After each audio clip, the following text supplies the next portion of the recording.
É com grata satisfação que estou aqui para apresentar o DVD especial sobre a Bíblia. Procuraremos narrar aqui os fatos históricos envolvendo o livro A Bíblia e também a Escritura, para que possamos definitivamente conhecer a trajetória e perceber se a Bíblia é a Escritura ou se a Bíblia não é a Escritura.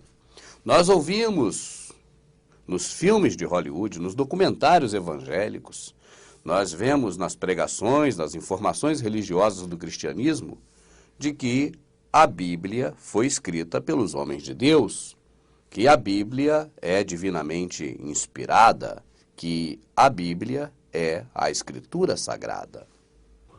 Quando Moisés retornou do monte, escreveu as palavras do Senhor. Isto tornou-se conhecido como o livro de Popanac.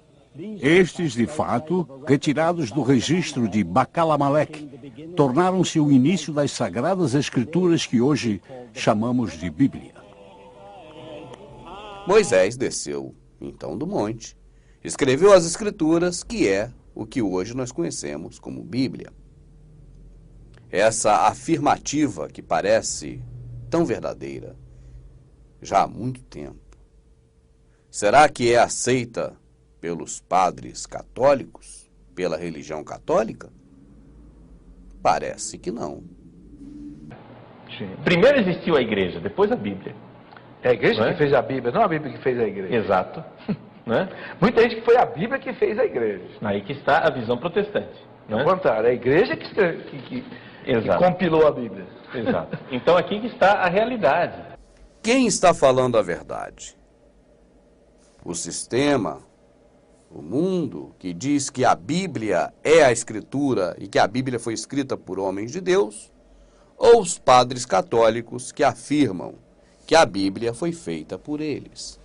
Se o senhor tem Bíblia, o senhor deve ir à Igreja Católica.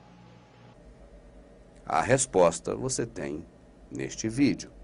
Este livro é a mais extraordinária obra da literatura que este mundo já viu. A Bíblia superou em vendas qualquer outra publicação, tendo sido traduzida para mais idiomas que qualquer outra. Algumas pessoas eram tão devotas à crença de este ser o livro da Palavra de Deus que estavam dispostas até morrer neste propósito. Sob o poder de Nero, eles foram devorados por leões ou queimados, presos a estacas por Bloody Mary, a rainha da Inglaterra. Outros usaram este mesmo livro como justificativa para as cruzadas que ceifaram centenas de milhares de vidas inocentes. Esta é a história de como a Bíblia sobreviveu desde os tempos de Moisés até alcançar as margens da América no Mayflower. Já na abertura deste documentário protestante sobre a Bíblia, fica bem demonstrado qual o pensamento, hoje, da maioria da população do mundo em respeito do livro Bíblia. Ali o narrador fala que algumas pessoas estavam decididas a morrer por esse livro, tanto que Nero havia martirizado, matado, massacrado muitos que acreditavam no poder deste livro. Só há uma coisa a se pensar, observar, analisar e concluir a respeito desta passagem dita pelo narrador em questão. O tempo em que Nero viveu, sendo ele imperador romano, foi muito anterior ao período de Constantino e ao período da criação do catolicismo. Sendo assim, o padre acabou de dizer, você viu, que a Igreja Católica fez a Bíblia. Se a Igreja Católica fez a Bíblia, logicamente foi a partir da sua existência, com Constantino, e depois com os bispos, com os papas, com o clero religioso da Igreja Católica.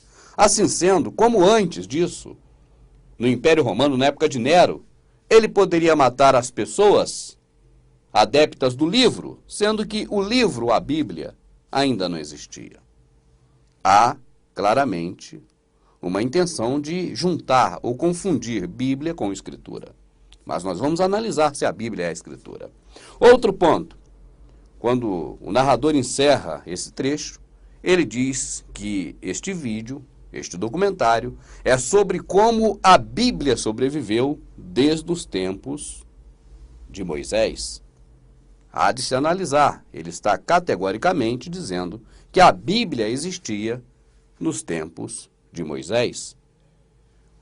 A Igreja Católica, o padre, insiste em dizer que a Bíblia foi criada depois da Igreja Católica e não antes. Eu te pergunto, se essas duas visões são contrárias uma à outra, há de se observar que uma delas é verdadeira e a outra falsa. Eu te pergunto, qual visão é a verdadeira e qual não é a verdadeira? A visão de que Moisés escreveu a Bíblia, e ela já existia na época de Moisés, e que por causa dela, né, os cristãos, que eles chamou de cristãos, por causa da Bíblia, foram mortos por Nero. Essa seria a visão de que a Bíblia é a Escritura, ou é a visão do padre, de que a Bíblia foi feita pelos católicos e para os católicos? A Bíblia foi escrita por católicos e para os católicos. Parece que agora o debate está esquentando. Eu aposto 10 contra 1 no padre. E você? Bom, vamos seguir em frente. A questão é essa. Moisés viveu muito antes de Constantino. Não tem nem comparação.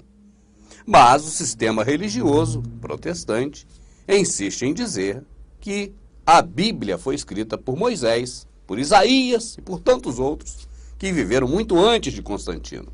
Os padres católicos não abrem mão. A Bíblia foi escrita pela Igreja Católica. E é lógico, só poderia ser escrita após a existência da Igreja Católica, que é muito recente. É depois de Constantino.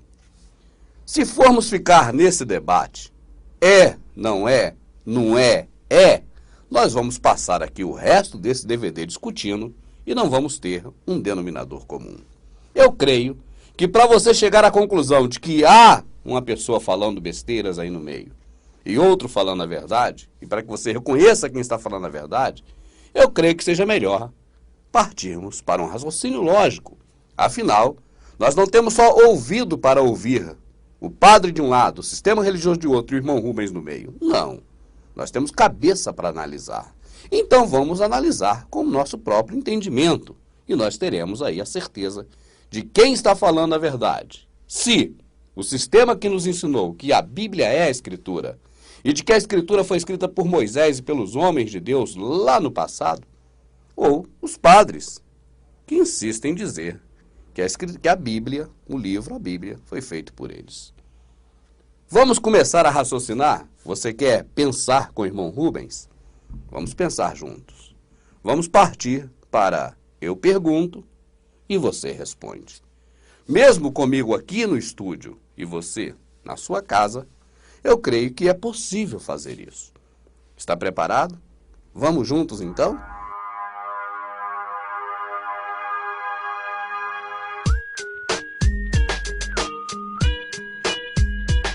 Primeiro, vamos aqui chamar Jesus, porque foi assim que nos ensinaram o nome do Salvador, embora saibamos e tenhamos certeza de que esse não é o nome dele. Mas para não dificultar o entendimento e não embaralhar, mais do que já está embaralhado, vamos então aceitar da forma que nos ensinaram por Jesus, apenas para clarear a mente no aspecto que queremos colocar, e não na questão de nomenclatura. Tá certo? Nós devemos imitar Jesus? Eu pergunto, você responde. Claro que sim, eu não tenho dúvida que essa é a sua resposta. Jesus alguma vez, descrito nos evangelhos de Mateus, Marcos, Lucas e João, ou nas cartas, ou onde quer que seja na Escritura, alguma vez, Jesus mencionou a Bíblia? Sim ou não? Eu pergunto, você responde. Se você responder que sim, vai ter dificuldades para encontrar isso na Escritura. Mas se você respondeu que não, eu creio que você esteja correto. Na verdade, o nosso Salvador, a quem devemos imitar, nunca se referiu à Bíblia. Mais uma pergunta. Vamos raciocinar para chegar ao entendimento. Se o Salvador, o qual nós devemos imitar, nunca falou em Bíblia, por que você fala em Bíblia o tempo todo? Mais uma pergunta. Se nisso você não está imitando o Salvador porque ele não falava em Bíblia e você fala, a quem você está imitando? Ficando interessante. Eu pergunto e você responde. por que o nosso Salvador nunca falou na Bíblia? Excelente resposta, ela não existia. Você está correto. Ela não existia. Então, no lugar da Bíblia, o que o nosso Salvador mencionava? Sim, as Escrituras. Está certo, estou gostando de ver. Eu pergunto e você responde. O Salvador mencionava a Escritura e não a Bíblia, porque a Escritura existia e a Bíblia não existia. Se um existia e outro não existia, evidentemente, é porque um é uma coisa que existe e outro, neste momento, é outra coisa que ainda não existe. Então, se o Salvador não mencionava a Bíblia porque ela ainda não existia, e você continua imitando outra pessoa e não ele, porque ele nunca falou em Bíblia, mas você fala o tempo todo, é bíblico, está na Bíblia, a Bíblia diz. Então, na verdade, podemos dizer que já vai algo mal aí, porque deveríamos estar imitando a ele. Agora o pior, ou o mais interessante, ele não mencionava a Bíblia, porque ela ainda não havia sido criada, mas havia as Escrituras. E agora, o que você me responde? A Bíblia é a Escritura ou a Bíblia não é a Escritura? Se não entendeu, volte esse trecho do vídeo, assista de novo, para que você possa perceber com a sua própria mente, com a sua própria visão, de que realmente os padres estão corretos. Eles criaram a Bíblia, e a Bíblia não é a Escritura. Poderíamos acabar o DVD aqui. Eu creio que seria hora de fechar o DVD e dizer, não tem mais nada para discutir. Está provado que a Bíblia não é a Escritura. É uma forma simples, um exercício fácil de mostrar que a Bíblia não é a Escritura. Mas seria algo que eu não poderia deixar assim. Nós temos que continuar. Nós temos que ver como nasceu a Escritura e quais os processos que acompanharam essa evolução para que hoje tivéssemos uma Bíblia do jeito que temos e não mais a Escritura. Pergunta, se existiu uma Escritura, e nós temos certeza que ela existiu, cadê ela? Onde foi parar essa Escritura? Até o final deste DVD, você não terá mais dúvida nenhuma. Terá todas as certezas e poderá comprovar com os fatos históricos que você pode facilmente rastrear e encontrar através dos grandes livros da história da humanidade que hoje se encontram na internet. Esta já foi a terra mística de Júpiter, Apolo e Marte, Mitra, Ísis e Cibele. Um mundo de astrólogos, mágicos e fazedores de milagres. Era o Império Romano, onde as pessoas acreditavam em muitos deuses e em muitas religiões. Eu gostaria de pedir a você que pesquise sobre a alegoria da caverna de Platão, sobre impressão e essência, para que você possa entender melhor sobre o que é condicionamento mental. Nos nossos DVDs da série Prepare-se, nós abordamos estes assuntos por diversas vezes. E a internet também está repleta de informações sobre isso, que eu creio que seja importante você conhecer melhor, porque assim poderá definir, distinguir quando há um condicionamento mental, a fim de que venhamos a perceber algo de uma determinada forma que o sistema quer que nós venhamos a perceber. Este, por exemplo, é o caso do próprio livro Bíblia. Quando nós ouvimos falar o nome Bíblia, ou nós nos referimos à Bíblia, sempre nós associamos o livro ao Criador, à palavra do Criador, à Escritura Sagrada, algo sacro, algo santo, algo intocável, algo imaculado, algo puro. E eu posso te afirmar sem dúvida que esse é um condicionamento mental. Nós nunca pensamos em fazer uma análise racional sobre o livro, porque nós o temos como a infalível palavra de Deus, nossa regra de fé e conduta. E assim nós nem ousamos questioná-lo. Por quê? Porque fomos condicionados dessa forma. Sempre que você ouve falar da Bíblia, logo após, o pregador ou alguém que está falando sobre o livro usa um adjetivo, tipo, a Bíblia, a minha espada, a Bíblia, a palavra de Deus, a infalível, a boca de Deus, enfim. alguns adjetivos que colocam a Bíblia na condição de sagrada, santa, imaculada, pura. Da mesma forma, também observe que quando o sistema religioso protestante cita homens do passado que contribuíram para a religião protestante, sempre usam adjetivo. Pare para prestar atenção e observe se não é assim que acontece. Quando um pregador vai falar de uma história passada e vai chegar até Moody, que é um dos patriarcas do protestantismo, sempre o nome Moody será acompanhado de um adjetivo do tipo o homem de Deus, o Moody. Quando forem falar de Calvino, sempre usarão um adjetivo, repare para ver. Calvino, aquele homem que Deus levantou. Por que adjetivam essas pessoas com adjetivos positivos relacionados à divindade, relacionados ao Criador? Para que sempre a nossa mente, quando lembrar desses homens, associe esses homens ao Criador. Isso é condicionamento. As pessoas fazem isso por estarem condicionadas a condicionar. Assim também acontece com o livro A Bíblia. Sempre quando os pregadores, sempre quando os homens do sistema religioso, e principalmente o sistema religioso protestante, menciona a Bíblia, sempre usa um adjetivo. Sempre para nos repetir na nossa mente diversas vezes e nos condicionar a crer que ela é a palavra de Deus e por isso não deve ser de maneira nenhuma questionada em ponto algum. Mas neste DVD que você está assistindo, você vai perceber que a Escritura Sagrada, aquela que o Salvador sempre mencionava, sempre lia e falava dela, efetivamente não é o livro que você conhece como Bíblia. Nós já fizemos um raciocínio básico. Mais adiante no DVD, nós vamos ver as diferenças que existem entre a Bíblia e a Escritura.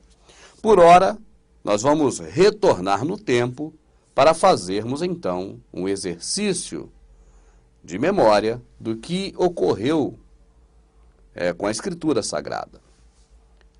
Eu posso te dizer que os DVDs da série Sã Doutrina já vêm abordando esse tema. Inclusive, nós temos uma história minuciosa, narrada através dos tempos, de como a Escritura foi transformada na Septuaginta, depois na Vulgata e chegou à Bíblia. Então você pode assistir tudo isso detalhadamente nos DVDs da série Sã Doutrina.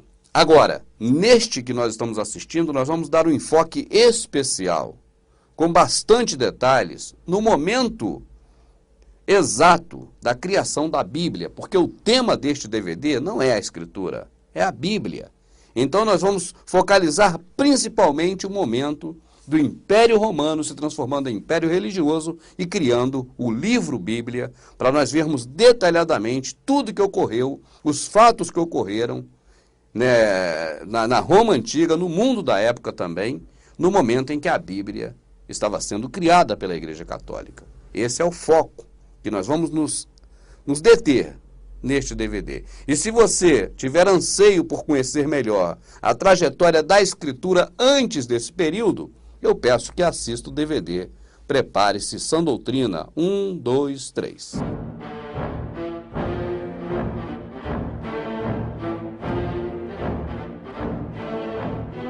Para entendermos o nascimento do livro Bíblia, ou seja, a sua origem, devemos também lembrar do nascimento do catolicismo e da religião cristã. E para compreendermos melhor a atmosfera que envolvia o mundo da época governado por Roma, devemos retroagir um pouco mais na história para chegarmos até a Grécia. Você talvez já tenha ouvido falar da mitologia grega. E por que a Grécia era uma nação, era um reino, onde a maior quantidade de deuses era cultuado? Por que acontecia isso? A Grécia foi habitada desde aproximadamente 70.000 a.C. e sofreu muitas invasões do Oriente Médio e do Norte, e cada invasão levava não outro grupo de divindades, mas várias camadas de divindades que juntavam-se a existentes. Portanto, os deuses gregos são verdadeiras amálgamas de muitas culturas, principalmente do Oriente Médio. Sim, os deuses do Oriente Médio, mais propriamente da Babilônia, de Semíramis e Nimrod. Deuses que se multiplicavam a cada nação conquistada, a cada momento. E a Grécia, que seria mais tarde engolida por Roma, estava repleta de deuses. A quantidade de pequenos altares existentes por toda a cidade, o número de dedicatórias a deuses e grandes santuários falam de uma crença muito forte neles. A vida era sentida como muito precária e era necessário que fosse feito o possível para conseguir que os poderes que governam o mundo estivessem ao seu lado para mantê-lo seguro. Do berço até o túmulo e de uma estação até a outra, cada fase da vida humana estava interligada com os deuses. Mesmo sendo sempre presentes, como eram para os gregos antigos, os mesmos deuses não eram adorados por toda a terra. Há 3.000 anos, a Grécia era uma colcha de retalhos de cidades-estado independentes, ligados por uma língua comum, pela cultura e pelo comércio.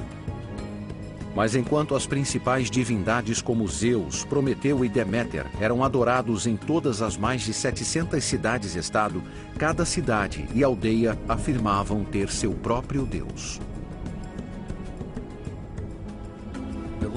O panorama da Grécia era cheio de deuses que poderiam ser completamente desconhecidos na aldeia seguinte. Cada pequena corrente de água, cada fonte de água fresca, qualquer coisa que fosse apreciada no clima poeirento da Grécia tinha sua própria divindade. As montanhas dividiam as aldeias e as pessoas entre si. Portanto, cada aldeia era encorajada a ter seus próprios deuses favoritos e seus próprios heróis. E penso que, em termos do desenho natural da Terra, isso fosse muito importante para a formação de mitos e religiões. Abrindo um parênteses nesse trabalho, observe você agora o contexto da época e do local. Grécia, como nós vimos nesse trecho, inundada de divindades e paganismo, onde cada bairro tinha seus deuses, foi o maior acervo de deuses que a humanidade já havia presenciado até então. E neste exato contexto foi que foram traduzidas as Escrituras para o que se chamou Septuaginta. E quando o seu líder religioso, na hora do sermão, no púlpito, ou no programa de rádio ou de TV, ele diz assim, nos originais gregos, é disso que ele está se referindo. Deste momento da história, de um local totalmente tomado por deuses pagãos, e blasfemaria a partir de então, basicamente, todos os nomes dos homens que o Criador ungiu, capacitou para escrever a sua palavra. A partir daí, nunca mais as Escrituras seriam as mesmas, porque a Septuaginta agora estava em lugar dela. E eu pergunto, não seria a vontade do Criador que permanecesse no idioma ao qual ele deu a Escritura? Se fosse para passar para o idioma grego e essa fosse uma vontade do Criador, por que não teria dado as Escrituras diretamente aos gregos, aquele povo super pagão daquela época, como nós vimos no segmento anterior? Quando Alexandre morreu em 323 a.C., o mundo se tornou bilíngue e o grego era a segunda língua mais falada. Por esta razão, tornou-se importante haver uma tradução da Bíblia para o grego. Por volta do ano de 285 a.C., havia vários judeus que faziam parte da subcultura egípcia. De acordo com a tradição, Demétrios de Palerum, responsável pela mundialmente famosa biblioteca em Alexandria, perguntou ao rei Ptolomeu Filadelfo do Egito se ele conseguiria a tradução grega da lei judaica para a biblioteca. Para realizar isto, o rei liberou 100.000 escravos judeus que ele tinha em seu domínio e os enviou juntamente com um presente generoso e o embaixador para Eleazar, o sumo sacerdote de Jerusalém, e assim fez seu pedido. Ele desejava que fosse selecionado 6 sábios de cada uma das 12 tribos, somando assim 72 homens. Esses homens deveriam ir a Alexandria para trabalhar nesta tradução. Ao chegarem lá, tiveram uma recepção real de boas-vindas na corte. Essa é uma história que eu creio que hoje, com a mente limpa da contaminação dos Illuminati, eu creio que poucos que conhecem essa história ainda continuam acreditando nisso. Seria muita fantasia crer que esses homens pagãos, ainda mais o rei, que queria ter ainda aquele povo todo sob o seu domínio e deixava aquele povo cultuar o que quisesse, agora se preocuparia em traduzir a Escritura porque estaria a favor do Criador. Não posso crer nisso. O que eu consigo acreditar é que já havia um plano maligno do próprio inimigo que colocava na cabeça de todas aquelas pessoas daquela nação de adorar a divindades pagãs, ou seja, ao diabo. E agora colocara também na mente daquele rei de blasfemar as Escrituras, que para eles era apenas mais um objeto de despojos. E nós sabemos muito bem que quando um rei pagão daqueles dominava, subjugava outras nações, atribuíam essa vitória aos seus deuses e prestavam muitos cultos e agradeciam muito os seus deuses pela vitória, porque acreditavam que essas vitórias eram dadas pelos seus deuses e que também era a vitória do seu Deus sobre o Deus da nação que perdia a batalha. É muito difícil hoje acreditar neste fato histórico do jeitinho que o sistema religioso nos conta.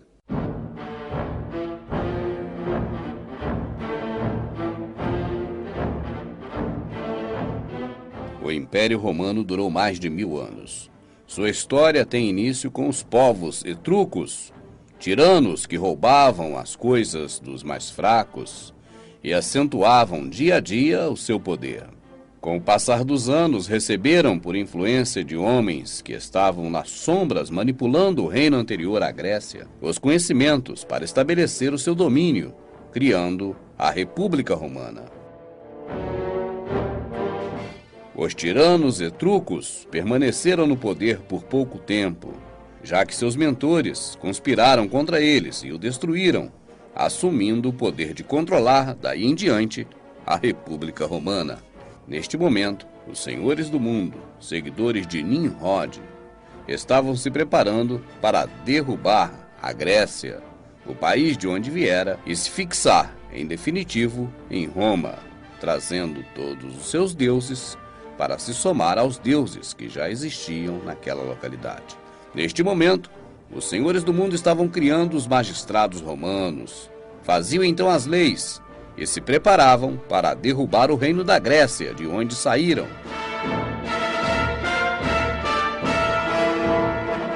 A República Romana foi um modelo de democracia.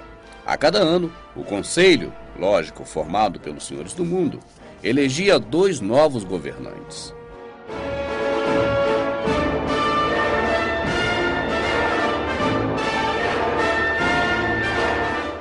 A sociedade romana, neste momento, estava dividida em 2 classes: os plebeus e os patrícios. Os plebeus eram as famílias de artesãos, trabalhadores da cidade, pessoas comuns. E os patrícios, as famílias dos senhores do mundo da época, cujos descendentes de sua linhagem viriam a compor os Illuminati a partir de 1776. Nessa democracia da República Romana, os plebeus podiam votar, mas não podiam se candidatar. Os candidatos eram apenas os patrícios, ou quem eles indicassem.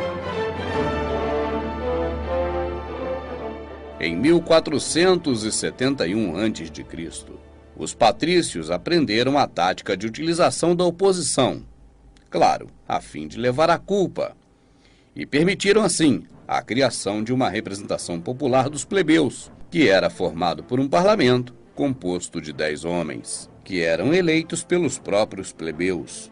A maioria, ou seja, pelo menos 6 deles, eram muito bem tratados pelos patrícios, a fim de que se mantesse a oposição sempre dentro de um padrão tolerável, quando necessário. Foi nessa época que surgiu o famoso Cícero, um dos maiores legisladores e oradores de Roma. Nas décadas seguintes, diversos grupos dos exércitos romanos foram criados, e a sua missão era a de roubar, matar e destruir todos de todas as cidades que houvessem pelo caminho. Por falar em caminho, nessa época, todos os caminhos levavam a Roma, pois foram eles que inventaram as estradas. Assim, a história de Roma, que começara com os etruscos matando e conquistando, agora seguia seu fluxo, mas com os senhores do mundo no poder, de forma melhor organizada e com um respaldo político através da República e aceitação do seu público cada vez mais controlado. E neste momento, os senhores do mundo, agora liderando Roma, pilha, mata, rouba e destrói a sua antiga pátria, a Grécia. Lembre-se, agora são patrícios da pátria romana e não mais da grega.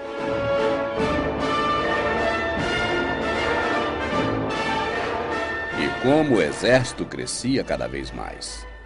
Todo reino, território, tribo conquistada. Os velhos eram mortos e os jovens, rapazes, eram levados para ser soldados no exército romano. Esses jovens, quando conseguiam sobreviver às batalhas, ao voltar, traziam para si parte dos roubos, de tudo que roubavam dos outros. Esses roubos, até hoje, é meigamente chamado de despojos. As meninas jovens eram levadas para Roma. Assim, então, Roma toma status da cidade mais moderna e bonita do planeta, com seu imponente fórum. Junto ao crescimento territorial, populacional e econômico, crescia também o número de religiões pagãs. Cidadãos rezavam e faziam sacrifícios nos vários templos públicos dedicados a seus deuses pagãos, como Júpiter, Minerva e Apolo. Para construir essas cidades poderosas, Roma precisava de força humana. Então, muitos habitantes das terras conquistadas passavam a ser escravos. O mais famoso escravo dessa época foi Espartacus. O general era Pompeu o Grande, que matou Espartacus crucificado, junto com mais 6.000 homens. As cruzes percorriam quilômetros da Via Ápia, a principal estrada romana. A crucificação era uma forma comum de execução na antiguidade. E é evidente que os crucificados vivessem um tempo considerável nessa terrível agonia até morrer de sufocamento, pois era mais difícil fazer os movimentos de respiração. Depois de mortos, seus corpos apodreciam à beira das estradas como um aviso para outros. Esta é a história da origem de Roma e da sua república. E nós observamos os senhores do mundo agilmente trabalhando nas sombras. Eles que vieram diretamente da Grécia, após ter construído e também arruinado aquele reino. Mas o interessante é a questão religiosa. Observe que os postes ídolos do Oriente Médio citados na Escritura foram parar no Egito, depois na Grécia, e depois da Grécia, em Roma. Mas a história não para em Roma. A história se estende para Inglaterra, Estados Unidos e, por último, América do Sul. Esses mesmos obeliscos, hoje, estão também aqui, no nosso país, na nossa cidade, nos nossos bairros.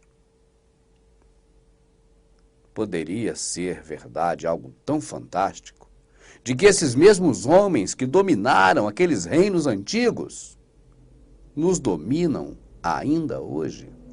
Seriam seus obeliscos que acompanharam-nos por todos estes reinos. Uma prova viva de que ainda hoje esse mesmo grupo nos domina.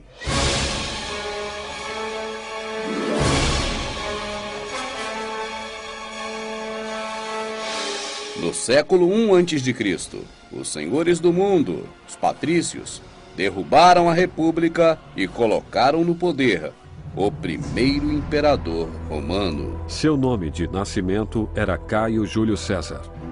Seria conhecido como ditador do mundo mediterrâneo. Nasceu de uma família patrícia em 100 a.C. Seus pais eram disciplinadores severos que batiam frequentemente em seu filho para torná-lo um homem de verdade. César tornou-se um homem alto e musculoso, com nervos de aço. Sua vaidade física era abertamente expressa, assim como sua vontade insaciável de vencer. Com 18 anos, César alistou-se no exército e rapidamente alcançou a patente de comandante militar. Estava determinado a deixar sua marca em Roma e no mundo. Júlio César era guiado pela ambição pura e simples. É uma luta pelo poder, luta para sobrepujar Alexandre o Grande, que conquistara a maior parte do mundo conhecido até os 30 anos. Existe uma história famosa de Júlio César na Espanha que, vendo a estátua de Alexandre, caiu em prantos dizendo: "Já tenho 25 anos e ainda não conquistei nada, e acho que essa ambição era não apenas de ser o mais poderoso possível, mas também para a história, ficar acima de Alexandre o Grande." Júlio César dominou a Gália, a Espanha, a França, a Itália e muitos outros locais. Fez 1 milhão de prisioneiros, matando milhares de pessoas. Os romanos nunca foram fáceis com inimigos derrotados, mas César sobrepujou-os. E se vemos César como um dos grandes homens da história, temos também que considerá-los um dos maiores assassinos. Tudo o que César fazia dizia ser em obediência aos deuses. E falava: aceitemos isto como um sinal dos deuses. E vamos seguir seu chamado como vingança contra nossos inimigos traiçoeiros. A sorte está lançada. Assim como o faraó no Egito e Herodes, nos períodos da Escritura, receberam presentes de aniversário, também Júlio César recebeu o seu, o mesmo presente, a cabeça de um homem. E neste caso, a cabeça de Pompeu, o republicano que queria atrapalhar o seu governo ditatorial.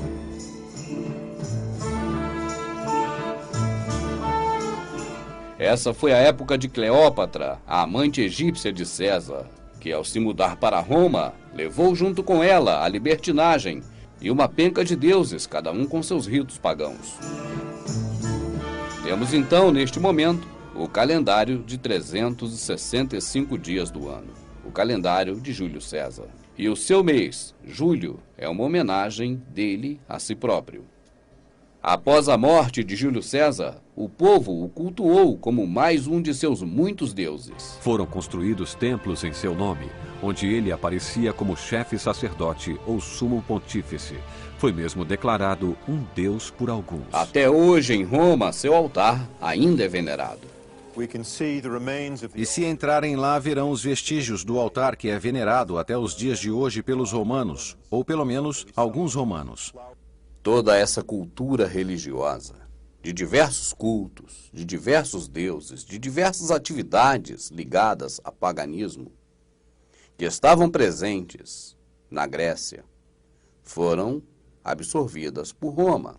Na medida em que um reino era subjugado por outro, o reino vencedor que passava a liderar o mundo, e neste caso Roma, teria agora que trabalhar a mente da população, entender aquela população, compreender as suas raízes religiosas e dar um jeito de contemplá-los, possibilitando que eles pudessem, então, adorar os seus deuses e, assim, manter aquela sociedade gigantesca do mundo satisfeita da forma religiosa.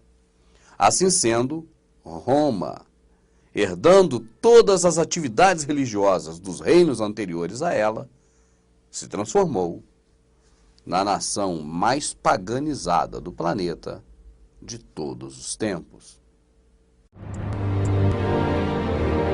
Na morte de Júlio César, os senhores do mundo elevaram ao poder o jovem Otaviano, também da mesma família. E esse passou, ainda em vida, a ser adorado como Deus. Para o povo romano, Otaviano tornou-se a figura de um deus na terra. O novo imperador se chamaria desde então César Augusto. Foi durante seu governo que viveu o nosso Salvador. De quem são o nome e a cara nessa moeda? De César! Então deem a César aquilo que é de César. E a Deus aquilo que é de Deus. César Augusto construiu e restaurou inúmeros altares e templos pagãos. Ele foi um grande incentivador do culto às virgens vestais. Vesta era a deusa romana do lar. Seu culto consistia em 6 virgens chamadas de vestais. Elas ficavam presas no templo para cuidar da chama eterna de Vesta. Era uma grande honra tornar-se uma sacerdotisa vestal. Moças de 6 a 10 anos eram escolhidas pelo imperador. Durante 30 anos, as mulheres ofereciam sua virgindade e devoção à deusa. Hoje, a tradição religiosa ainda existe, mas ela está integrada ao catolicismo. Vesta agora se chama Maria e suas seguidoras, freiras. O imperador Tibério sucedeu César Augusto e foi sucedido por Calígula, um dos mais devassos dos imperadores. Calígula promoveu orgias e bacanais por todo o império. Fazia sexo a qualquer hora, em qualquer lugar, com sua própria irmã, com seus empregados, homens e até com animais. Calígula foi sucedido por Nero, que matou sua mãe, 2 esposas e seu irmão.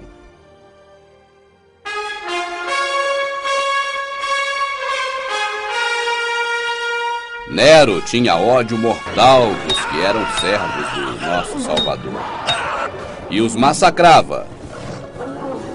Jogavam nas arenas aos animais como um espetáculo macabro para a população. Incendiavam famílias inteiras. Os acendiam encravados em estacas nas ruas para iluminar Roma como se fossem tochas. Falam de uma manta incômoda que os cristãos eram obrigados a usar. Era feita de um tecido grosso coberto com piche, cera e enxofre. Vestidos com esta manta, eles eram pendurados pelo queixo com lanças afiadas, fixadas no solo e incendiados. Nero os colocou em chamas à meia-noite para servirem como tochas para a cidade. Histórias são contadas de que casas eram lotadas de cristãos e em seguida incendiadas.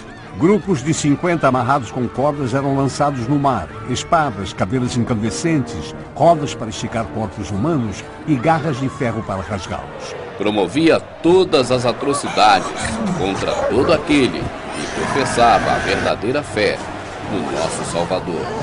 Justamente a estes, Nero culpou depois que pôs fogo em Roma.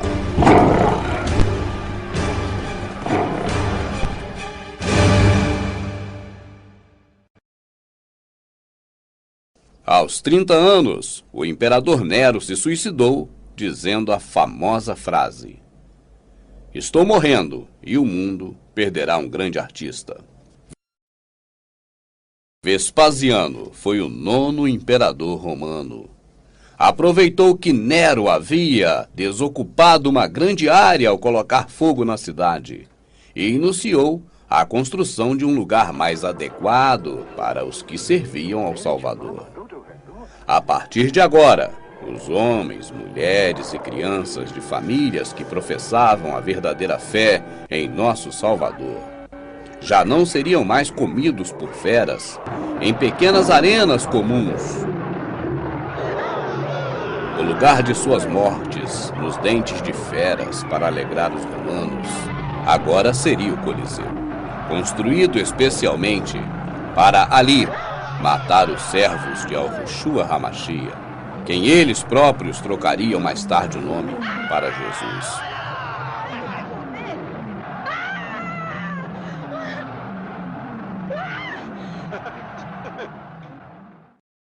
Além do início da construção do Coliseu, Vespasiano edificou a maior quantidade de templos da história de Roma aos ídolos pagãos até aquela época.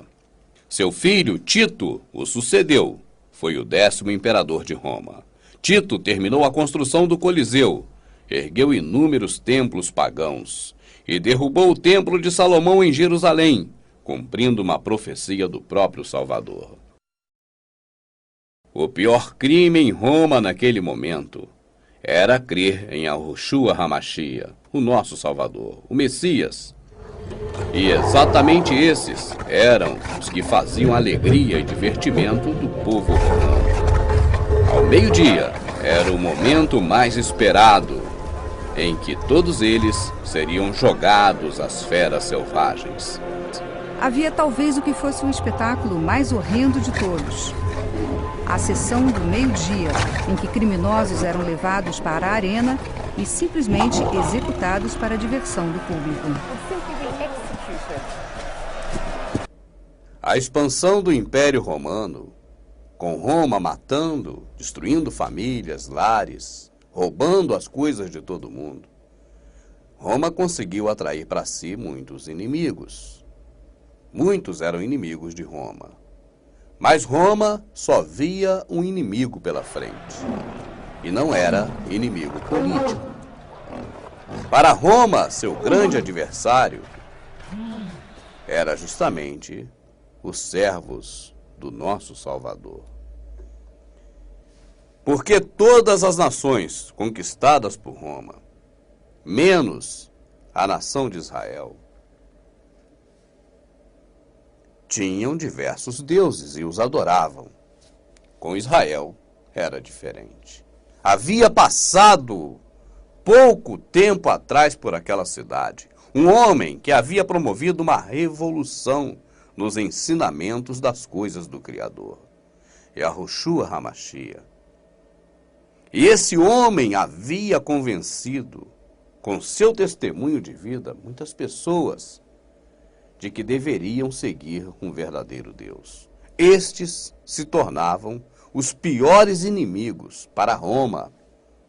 E a esses que não eram militares, que não tinham armas para se defender, que não tinham como salvar as suas próprias vidas terrenas, Roma usava para divertir aqueles que estavam atolados até o fio do cabelo com as idolatrias. O mais absurdo, o mais triste disso, é que a história de lá para cá associa esses seguidores de Yahushua HaMashiach aos cristãos de Constantino, que nessa época ainda não existiam. Nós vamos chegar lá.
com a política romana da época do pão e circo, em que vidas humanas eram entregues ao divertimento dos concidadãos do Império Romano. As atrações deveriam a cada dia serem mais extremas, para levar cada vez mais gente para o Coliseu. A crueldade se ampliava a cada espetáculo.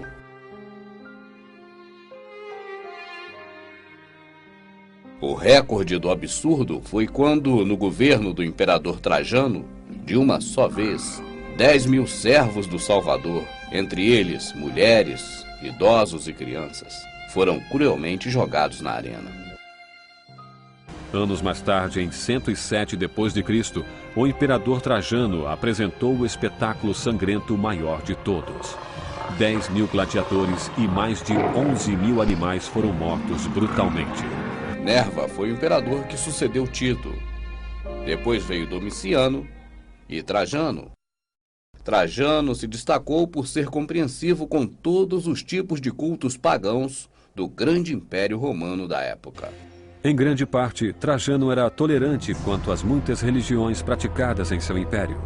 Desde os primeiros anos da República Romana, todos os romanos eram obrigados a adotar a religião do Estado, o que significava que teriam que visitar ocasionalmente um templo público e fazer um sacrifício para um deus em particular, tais como Júpiter, o rei dos deuses, Baco, o deus do vinho e das celebrações, e Apolo, o deus do sol. Outro fato existente na religião romana era o sacrifício ao espírito guardião do imperador reinante. Os sacrifícios apareciam em forma de dinheiro, alimento ou matando um animal. Mas com o passar dos séculos, os cidadãos romanos também foram expostos a vários costumes e ideias religiosos que chegavam das províncias.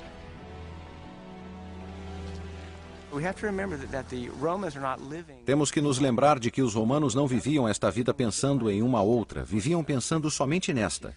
O papel dos deuses romanos era principalmente ajudar as pessoas em suas carreiras. Os romanos acreditavam que quem dá, recebe. Agradavam os deuses para que eles estivessem do seu lado, não para comprar a vida eterna, e sim para ter uma vida boa aqui na terra. Os mercadores e os escravos começaram a transportar outras religiões e cultos místicos através do império. E muitas dessas crenças estrangeiras atraíram a população romana em geral. O Império Romano forneceu os canais através dos quais tais religiões podiam mover-se muito mais facilmente do que em outras épocas.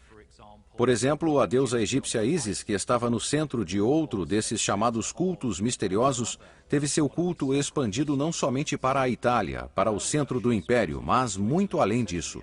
Chegou até Londres, pois sabemos que existia um templo para Ísis em Londres no período romano.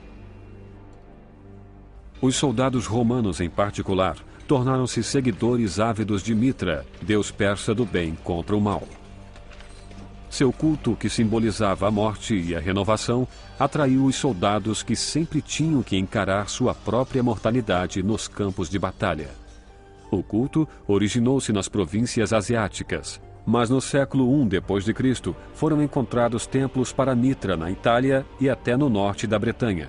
Cultos como este exemplificam a grande diversidade religiosa do Império e sua aceitação. Genericamente falando, o Império Romano caracterizou-se por sua tolerância religiosa. Tratava-se geralmente de um mundo de viver e deixar viver, em que muitos cultos eram tolerados pelo Império Romano, desde que as pessoas que seguissem esses cultos concordassem em seguir a religião romana, porque era dessa maneira que expressavam sua lealdade ao Estado romano. Trajano morreu e foi sucedido por Adriano, que assim que assumiu o império, assumiu também seu lado gay, apresentando seu novo namorado de 18 anos. E Adriano era mais apaixonado por homens do que por mulheres. O imperador iniciou um romance com um jovem de 18 anos chamado Antino, que conheceu durante suas viagens pela Bitínia, a Turquia atual. No mundo romano, o termo homossexual não existia e o conceito não tinha a mesma ramificação que tem hoje. Ter sexo com outros homens desde que fosse o parceiro ativo era perfeitamente aceitável. E os romanos ricos tinham à sua volta não só escravas, mas também belos escravos jovens que usavam para seus prazeres sexuais. Isso era muito comum.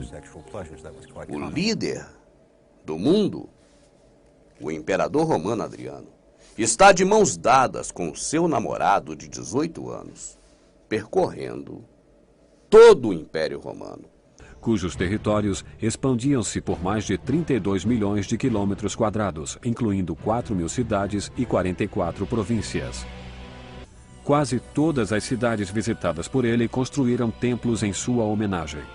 Não é à toa que Adriano construiu a maior quantidade de templos pagãos na Grécia Antiga. Ele foi o imperador mais religioso de todos.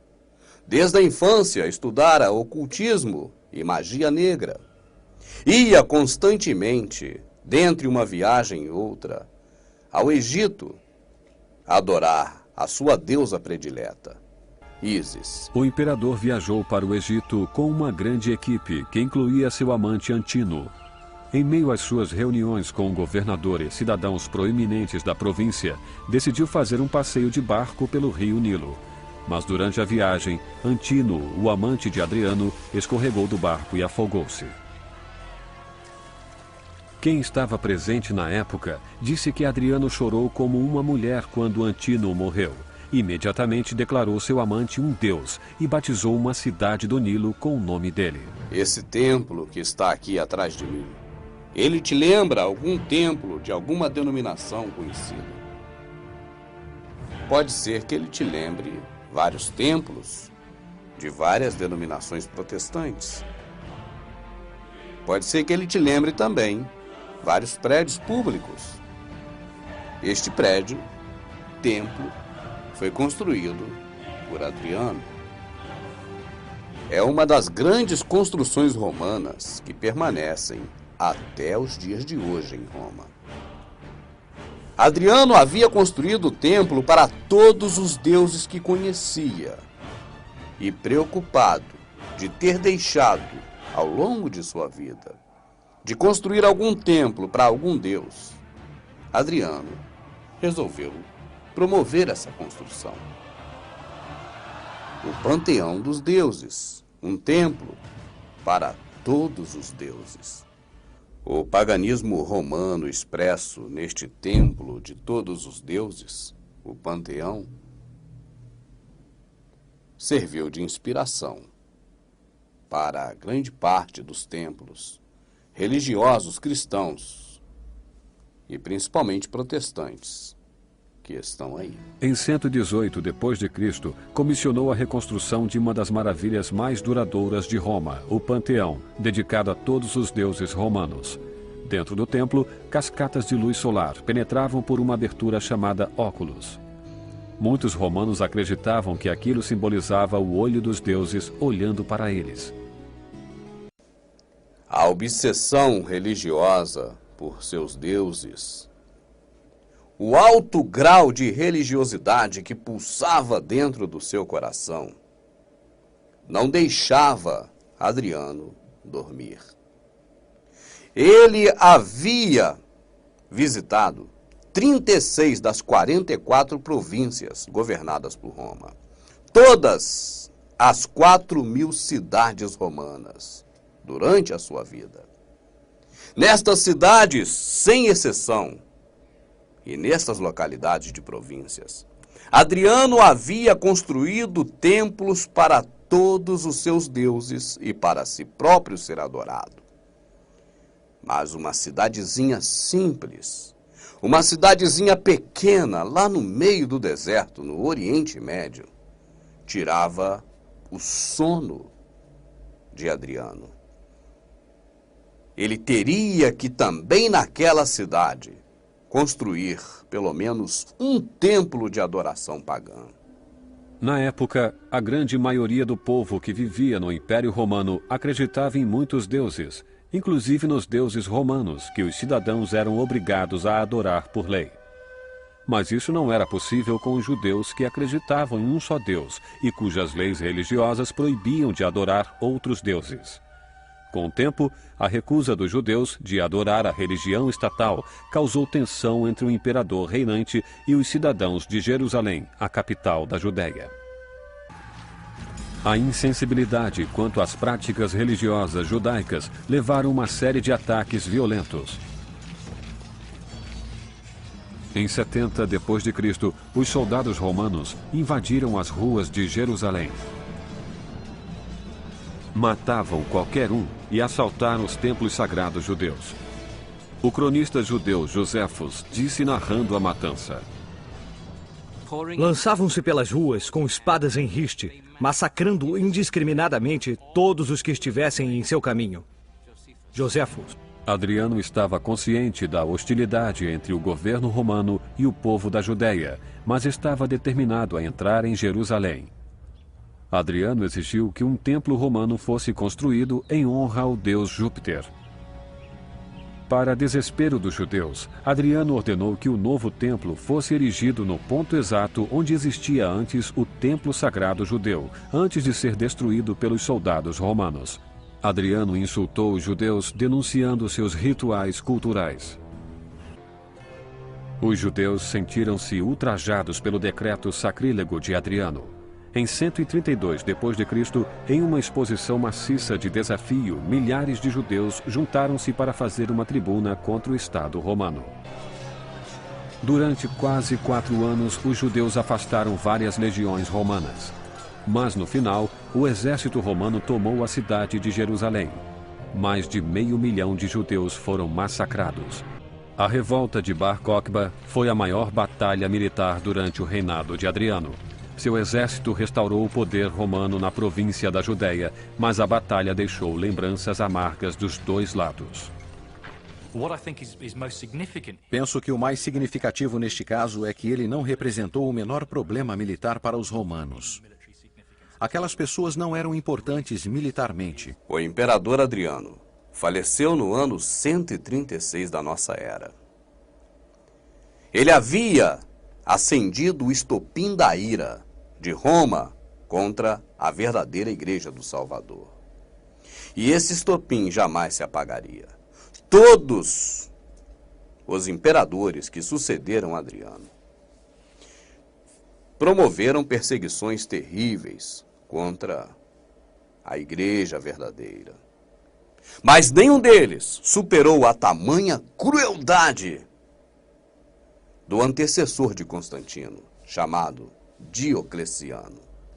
Se Nero usava a Igreja verdadeira do Salvador como tocha para iluminar as ruas de Roma, se Nero convidava para grandes banquetes o povo verdadeiro do Salvador e incendiava todo mundo, se Nero jogava a Igreja do Salvador aos leões, Diocleciano fez muito pior do que isso. Esta já foi a terra mística de Júpiter, Apolo e Marte, Mitra, Ísis e Cibele. Um mundo de astrólogos, mágicos e fazedores de milagres. Era o Império Romano, onde as pessoas acreditavam em muitos deuses e em muitas religiões.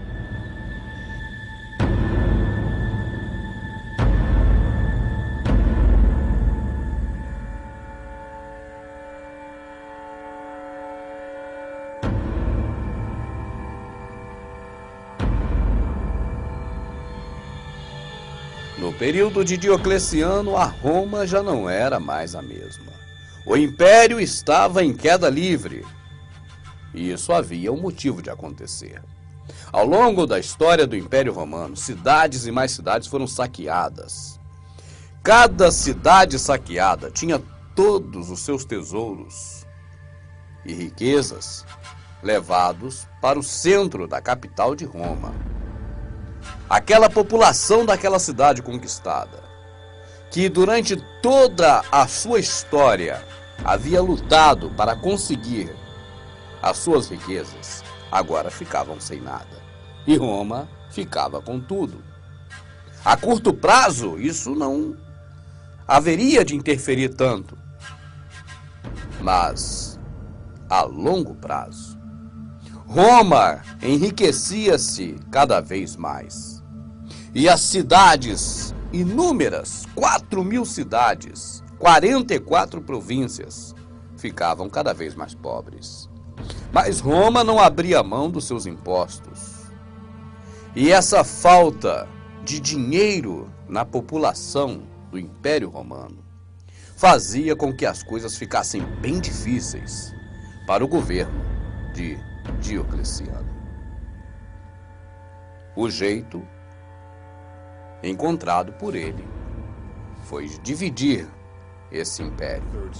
O que aconteceu durante o terceiro século foi guerra civil, anarquia e as invasões. E o governo que tinha apoiado todos esses centros urbanos entrou em colapso. Era cada vez mais difícil administrar o caos em Roma. E em 286 da nossa era, Diocleciano resolveu dividir seus problemas com mais 3 imperadores. Criou o que se chamaria de tetrarquia, onde ele seria ajudado a governar Roma por mais 3 pessoas da sua confiança. Não demorou muito. 2 dos 3 convidados de Diocleciano jogou a toalha. Os problemas de Roma eram insolúveis. Tentar resolvê-los era se atolar em um lamaçal do qual não havia regresso. Assim, esses 2 homens, nomeados por Diocleciano, agora rejeitavam ser imperador de Roma. E você observe que contraste é esse. O mesmo império em que homens no passado matavam envenenados, traiçoeiramente em armadilhas, dormindo de todas as formas possíveis a outros homens para assumir este império. O mesmo império tão cobiçado agora estava sendo rejeitado por homens que poderiam continuar governando. Com isso, nós percebemos o grau de deterioração que estava o sistema político-administrativo de Roma. Parecia que não havia mais jeito, e não havia mesmo. Diocleciano terminou seus dias, e em lugar dele, 4 outros novos imperadores assumiram.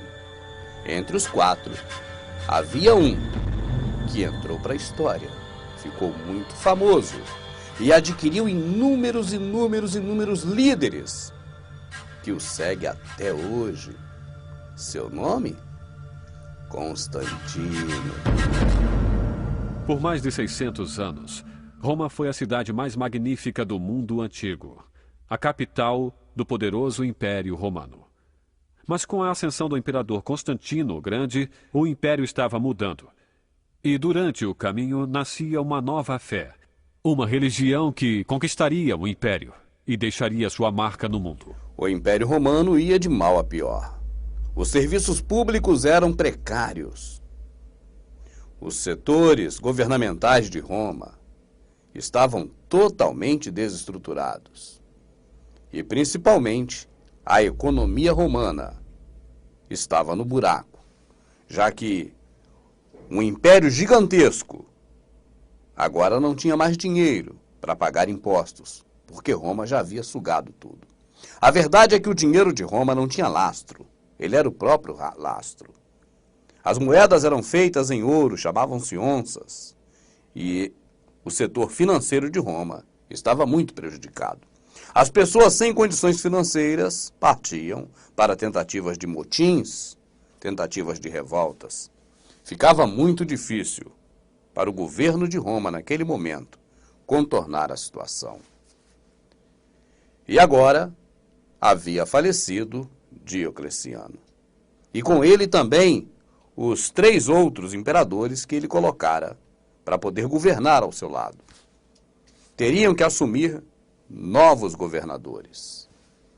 É a hora que os patrícios, presentes na alta sociedade de Roma, indicaria dentre eles um que se tornaria muito importante para a sequência do Império Romano.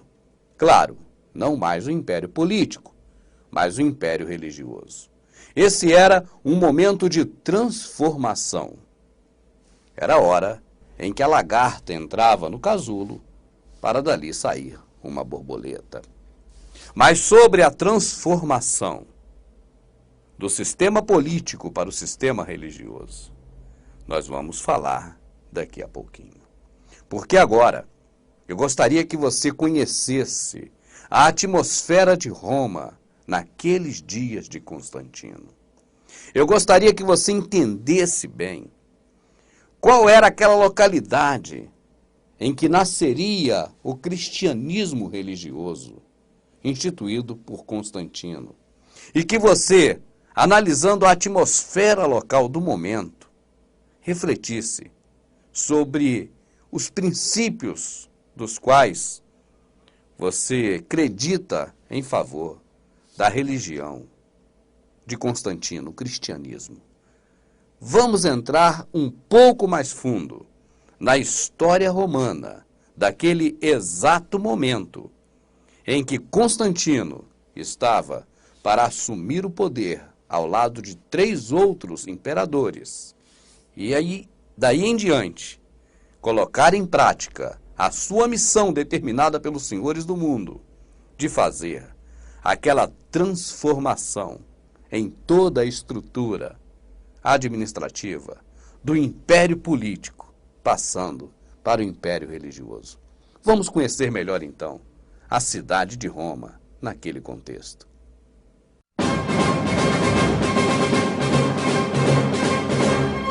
Roma conquistara em seus anos de glória muitos povos, tribos e nações, e com eles somara inúmeros deuses e práticas religiosas aos costumes romanos. Essas práticas religiosas estavam difundidas por todo o imenso território daquele império. Mas o grande caldeirão de cultos e religiões pagãs era a capital. Tudo convergia para a cidade das 7 colinas. A sua população urbana aumentava sobremaneira. E ao longo dos tempos, para evitar motins na capital, os imperadores vinham oferecendo total liberdade aos cidadãos romanos, que usavam dessa liberdade para praticar libertinagem. Isso porque um dos deuses mais cultuados era Baco, e sua festa consistia em orgias sexuais de bacanais, onde participavam todos da sociedade. Existiam relações entre pessoas do mesmo sexo, ainda com crianças e até animais. Essa era uma forma de culto para agradar ao deus Baco. As festas do deus Baco eram a Saturnália e a Brumália, que ocorriam durante toda uma semana e terminava com a festa do deus Sol Invictus. A festa do deus Sol Invictus era a principal festa anual de Roma. A divindade preferida de Constantino era exatamente o deus Sol, até os últimos dias de sua vida. Constantino servira ao deus Sol Invicto com toda a sua devoção. Constantino naturalmente continuou a adorar o Deus Sol, mesmo depois de sua conversão ao cristianismo. Isto não deve nos surpreender nem um pouco. A conversão de Constantino ao cristianismo não é uma confirmação de classe. Constantino continua como muitos cristãos fizeram junto com ele, adorando o Deus Sol, Apolo. O culto ao Deus Sol da Roma pagã ainda hoje continua sendo o maior evento cristão do ano. Mas agora ele se chama Festa de Natal. Além dos bacanais constantes, existiam inúmeros bordéis em Roma. Os romanos às vezes escapuliam de suas casas e iam a um dos vários bordéis existentes na cidade. Naquela época, a prostituição era legalizada, só que os donos deles tinham que pagar impostos. Quem não queria ou não podia pagar por sexo, frequentava as termas ou casas de banho. Na Roma, o sistema de abastecimento d'água não chegava em todas as casas, mas apenas para os patrícios e a burguesia. Grande parte da população, no mínimo 2 vezes por semana, tomavam banho. E o local para isso eram essas termas que existiam por toda a Roma. Inúmeras foram construídas no período de Diocleciano. A princípio deveriam ser apenas para banho, mas as pessoas que frequentavam podiam a qualquer momento praticar sexo público ali mesmo, em meio às senhoras e crianças que estavam se banhando. Não existia outro recurso em Roma para tomar banho. As pessoas deveriam ir a um desses lugares. O Império Romano era sexualmente, culturalmente, religiosamente muito menos crítico do que nossas sociedades modernas do século XX. Quando nós vemos o sistema religioso cristão colocando sobre Sodoma e Gomorra a culpa de promiscuidade, essa a causa da sua destruição, o que é contrário à Escritura, lá diz claramente o motivo por qual Sodoma e Gomorra foi destruído. Mas quando vemos então o sistema religioso cristão criado por Roma, colocando a culpa de promiscuidade em Sodoma e Gomorra, agora percebemos com a mente limpa, conhecendo a história romana, de que eles estão, na verdade, tirando o foco deles neste aspecto para colocar em outras cidades. Para que toda vez que nós venhamos a nos lembrar de uma cidade promíscua, nós não venhamos a associar a Roma, mas a Sodoma e Gomorra. Temos vídeos mostrando na Escritura as passagens que comprovam que não havia necessidade de matar Sodoma e Gomorra por motivo de promiscuidade. Roma, naquela época, estava repleta de cagatórios coletivos.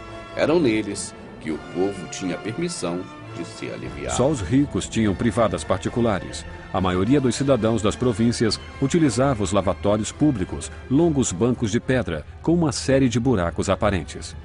Esses banheiros ao ar livre tornaram-se também locais de encontros sociais, onde os cidadãos fofocavam enquanto cuidavam de seus assuntos pessoais. Pudor era uma palavra que não constava no dicionário romano naquele instante. A sociedade estava mergulhada na maior depravação e promiscuidade da história da humanidade.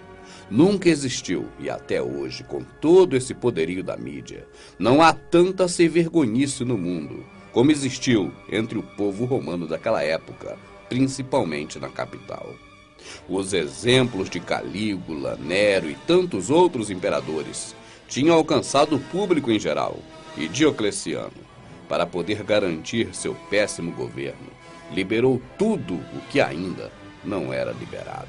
Com inúmeras práticas sexuais de todas as formas e sob todos os pretextos, até mesmo de prestar cultos divinos, é lógico que haviam muitas doenças venéreas, haviam gravidezes indesejáveis e abortos.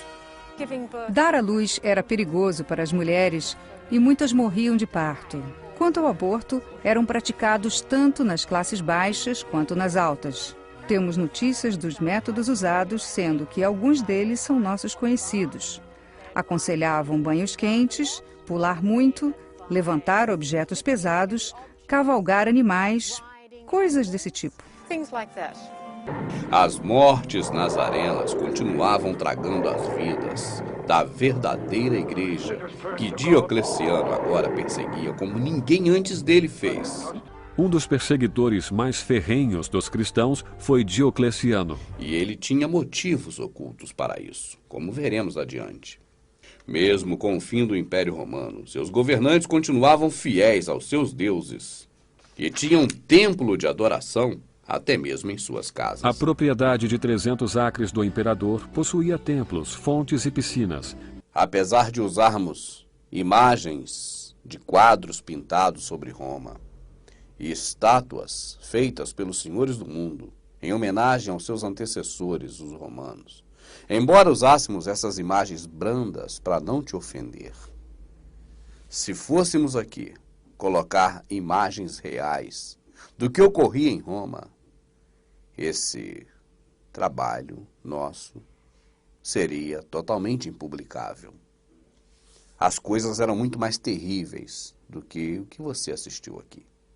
E mesmo assim, se fôssemos ainda continuar mostrando da forma que mostramos, até este momento, o restante deste vídeo todinho não caberia tantas abominações feitas diretamente contra o nosso Criador.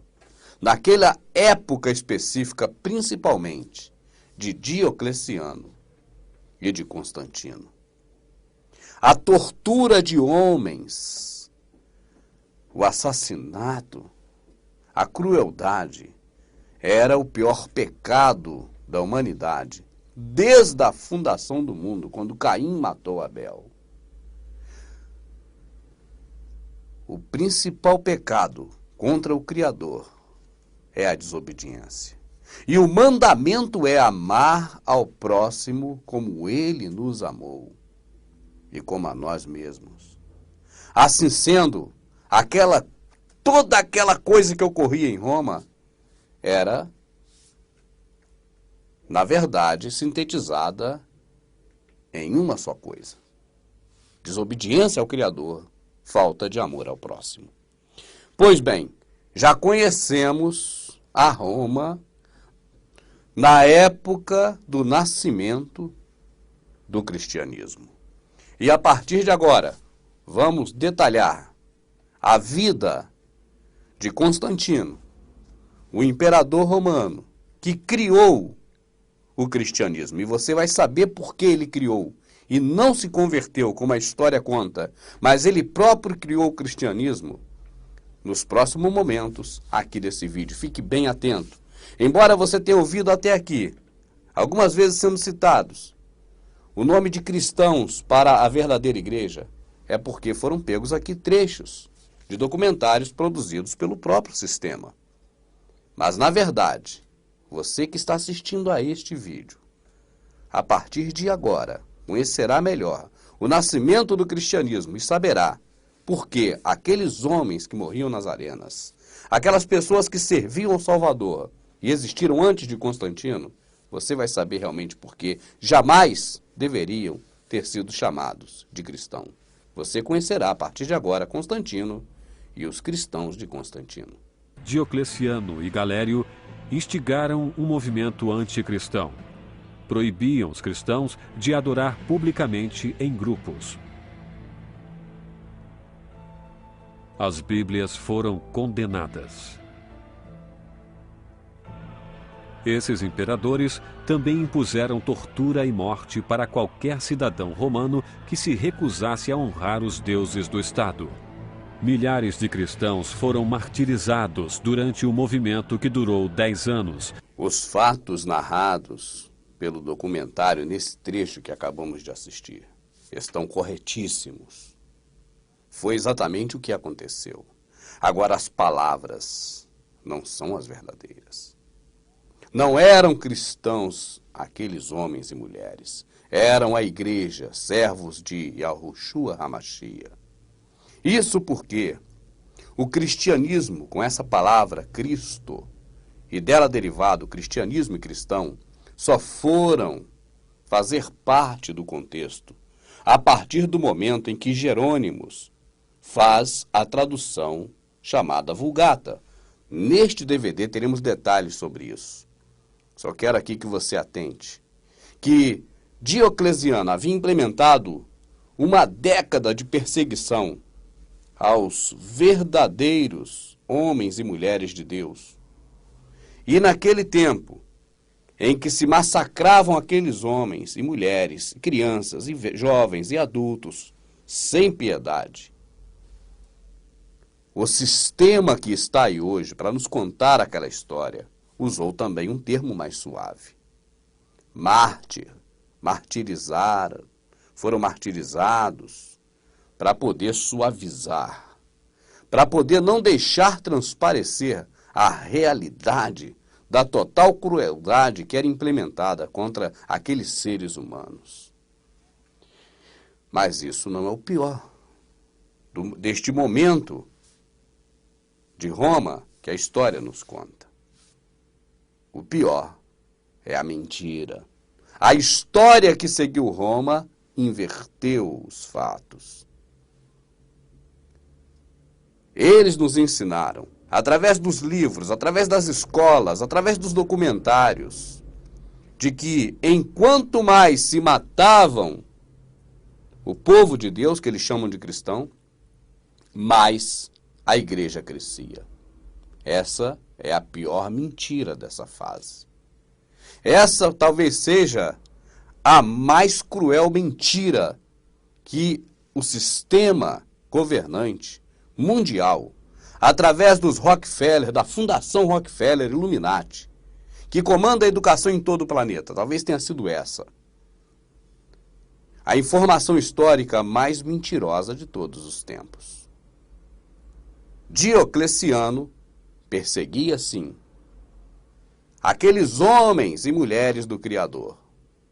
Mas a história conta que quanto mais ele perseguia, mais a igreja crescia. Isso é mentira. Na verdade, havia um plano para exterminar todo mundo. Quando, inclusive, no documentário fala Bíblia, não era a Bíblia, porque ela ainda não existia. Nós vamos chegar na Bíblia mais à frente, no momento em que Jerônimo passar a fazer parte da história que está sendo contada neste vídeo. Ele ainda não chegou, não é a hora dele ainda. Estamos um pouquinho mais atrás, na transição de Diocleciano para Constantino. E é neste momento que os patrícios, aqueles mesmos que saíram da Babilônia, foram para o Egito, saíram depois do Egito, foram para a Grécia, saíram da Grécia, foram para Roma e passaram, claro, antes por muitos reinos, como persas, medos e tantos outros. Mas neste momento, aquele mesmo grupo dominante, os senhores do mundo da época de Roma, os patrícios, estavam de olho.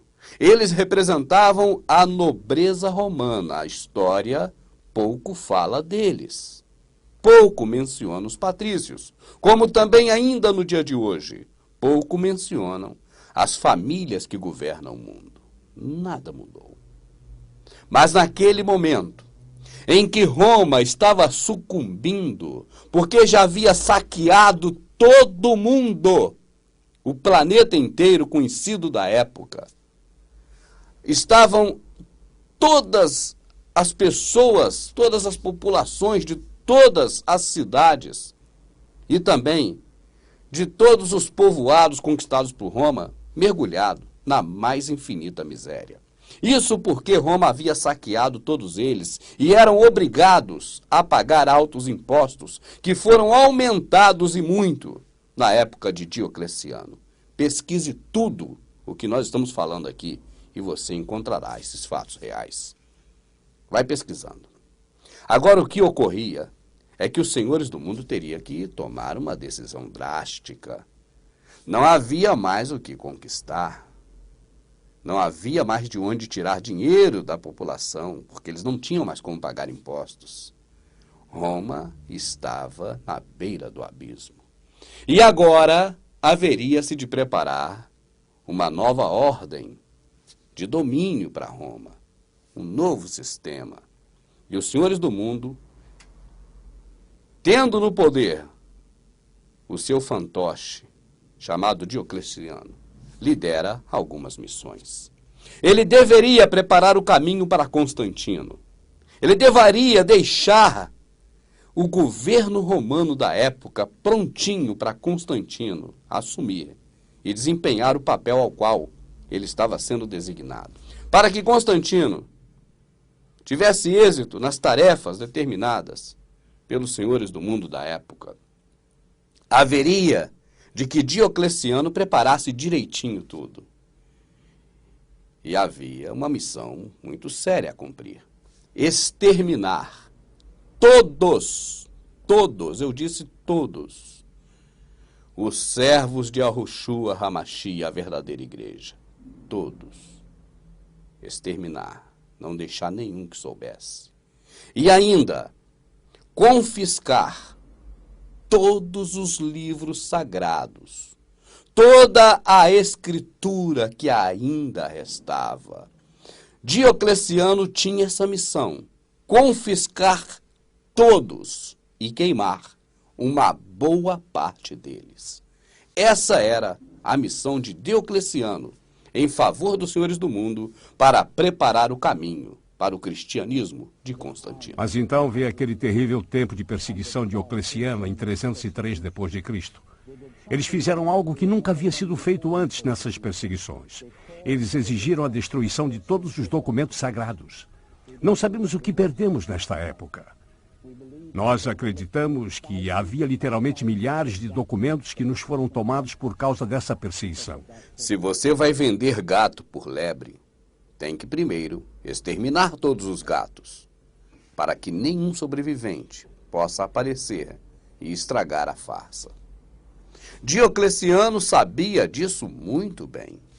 E todos os livros escritos pelos homens do Criador, todas as escrituras sagradas foram confiscadas e muitas queimadas. Era o plano dos senhores do mundo para poder deixar o caminho livre, para engordar a sua lebre, chamada cristianismo. Os homens que escreveram aqueles livros já haviam, há tempos atrás, sido exterminados, a mando dos próprios senhores do mundo. O apóstolo Paulo foi um de uma longa lista de escritores do Novo Testamento que foram martirizados. Ele foi trazido chicoteado e crucificado de cabeça para baixo. Pedro escolheu ser crucificado, mas no fundo não se achava digno de padecer da mesma maneira que Jesus. Tomé, segundo a tradição, viajou à Índia, onde morreu queimado por causa de sua fé. Todos os outros autores do Novo Testamento foram ou crucificados, mortos pela espada, açoitados, decapitados ou queimados vivos. Estamos terminando de descrever toda a história romana, para que possamos então, em definitivo, entrar no contexto da criação da Bíblia, que é o objeto deste vídeo que estamos fazendo. E neste exato momento, estamos no período em que assume o governo Constantino. Naquele momento, Roma ainda estava dividida em 4 impérios. Constantino dividiria então seu poder com mais 3 homens. E o que acontece nisso tudo é que o sistema oculto da elite global da época, que tinha seus objetivos e não revelava a muitas pessoas, mas a algumas apenas, não era diferente de hoje. Tinha Constantino como um dos seus fantoches, assim como também antes Diocleciano foram deles. Mas os outros 3 imperadores nunca souberam dos planos de Constantino e nem dos senhores do mundo. Constantino, fiel escudeiro Illuminati, estava pronto para colocar em ação o plano maquiavélico tramado pela elite global da época. Mas os outros 3 imperadores não sabiam dos planos, não conheciam e estavam começando a atrapalhar Constantino. A determinação é de que Constantino se livrasse do problema, se livrando, obviamente, dos 3 outros imperadores. E foi na batalha para matar, destruir o primeiro dos 3 imperadores a ser morto que Constantino se converteu ao cristianismo. Essa é a história que chegou aos nossos dias. Durante a batalha terrível contra Maxêncio, a Ponte Milvius não aguentou o peso dos soldados e muitos homens afogaram-se no rio lodoso devido ao peso de suas armaduras. O exército de Constantino sentiu-se sem esperanças e perto da derrota, quando de repente aconteceu um estranho fenômeno. Constantino foi surpreendido por uma luz magnífica no céu. Constantino disse que a luz tinha a forma das letras X e P, que em grego são as primeiras letras da palavra Cristo. Abaixo do símbolo reluzente estavam as palavras: sob isto vós conquistareis. Uma voz celestial então ordenou que Constantino usasse esse símbolo em todas as batalhas futuras com seus inimigos. Constantino interpretou esse sinal como vindo de Jesus Cristo. Disse a seus homens que pintassem aquele símbolo em seus escudos no dia seguinte. Seu exército conseguiu derrotar o de Maxêncio, tornando-o o governador único das províncias ocidentais. A partir daquele momento, Constantino professou sua devoção ao cristianismo. Eis, portanto, aí o testemunho da conversão de Constantino. Existem coisas muito estranhas nessa narrativa, mas ela é verdadeira. Pelo menos é o que chegou aos nossos dias, através dos livros, das escolas e das faculdades. E nós devemos acreditar na história mundial. Mas nós podemos também analisá-la. O Salvador, pelo que nós o conhecemos, pelos livros e cartas escritas pelos próprios homens que esses de Roma mataram, jamais diria para Constantino matar alguém. Os frutos da conversão de Constantino não são frutos dignos de quem se arrependeu. O Salvador mandou amar o inimigo, mas Constantino, agora convertido ao cristianismo dele, que estava sendo criado, embora não tivesse ainda esse nome só viria a ocorrer na época de Jerônimo, mais à frente um pouquinho, e nós vamos chegar lá. Mas ele agora convertido ao cristianismo dele, mesmo sem esse nome ainda, teria uma missão muito mais difícil pela frente. Ainda existiam 2 imperadores a serem mortos. E Constantino precisava agora da força dos seus cristãos.